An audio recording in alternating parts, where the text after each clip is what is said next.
right, let's review. Okay, so you guys saw Tesla. I'm going to give you the short synopsis on this, especially for those that are new, brand new in here today. So you had multiple choices on this one.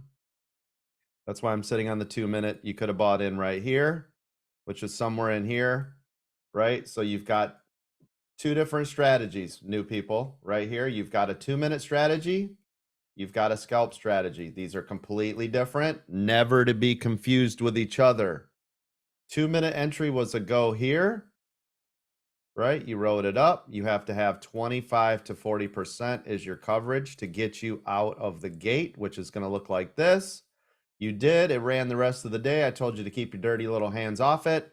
It never came back to VWAP. Therefore, we never do what? Touch the mouse. That's right. We don't sell it because it never came back and showed weakness. So that's your first play. That's the 2-minute EWO. Now, you guys know the way I talk, though, that if you wanted, let's say you had 10 contracts, that's just a number. So we have something to work with. On its pullback, on its first major pullback, you get rid of half. That's 50%. Now you have 5 contracts left. It goes up, does nice work, pulls back, you get rid of 2 more. So now you've got 5, 2, comes up, pulls back, you get rid of 2 more. You now have 1 contract left. It never pulls back. I mean, if you looked at this as a pullback, you could have did it here. Or, of course, you want to get rid of it right before the end of the day. Does that make sense? Yes, sir. Yes. That's how you will manage Yes. the 2-minute EWO, or if you get in on this good scalp. Now, let's look at the scalp. What do I mean by that? What do I mean Coach, leaving the whole 10 contracts in all day wouldn't be good. Why? Because it's going to get chewed up. Well, you on the can, down. but you can. I mean, if you got diamond hands, go crazy. But here's the thing, right? You got people buying it here. So every time this happens, people in their brains panic, right?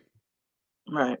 So if you're in the house of pain or you panic a lot, you definitely need to be shedding weight. If you're diamond hands and you're like, still looks great, well, then don't touch it, right?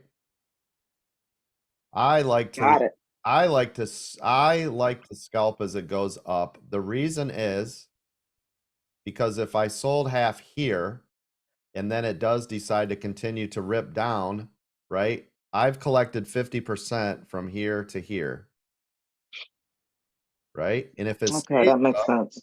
yeah, and if it stays up, great. If not, the first major pullback, I at least collected money, right? Because then we could have evaluated, get rid of more and more and more. But then you at least collected, each one of these spots every time instead of giving it all back. Because what'll happen is a lot of people will get in here, as you heard somebody say yesterday, they were up 20% and let it go red, right?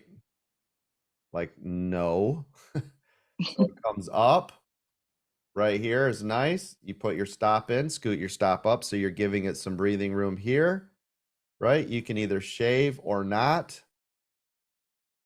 It comes back up to here. This is when people would panic, especially when they see super trend and everything's fading down here.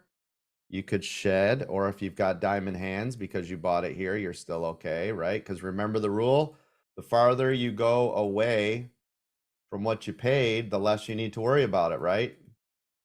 Yes. So, it's really up to you guys in your risk management. But to me, I don't care if it runs the rest of the day. I'd rather take 50% here because then if it came all the way back down, I at least collected 50% of half of my stuff. Does that make sense? Yes. Yes, sir. Yep. And Yep. if not, just keep going, right? So this is all on your risk management and how you want to handle it, right? And everybody's going to be different. So think about it. Some of you might buy 2, okay?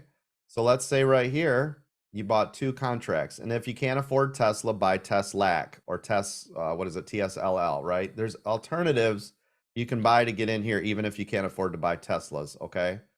So you get in, let's say you had 2 contracts to start. Pulls back, you now have 1. At any point, you get to decide when to get rid of the last one, okay? but you've at least collected 50% of your money right here. Does that make sense?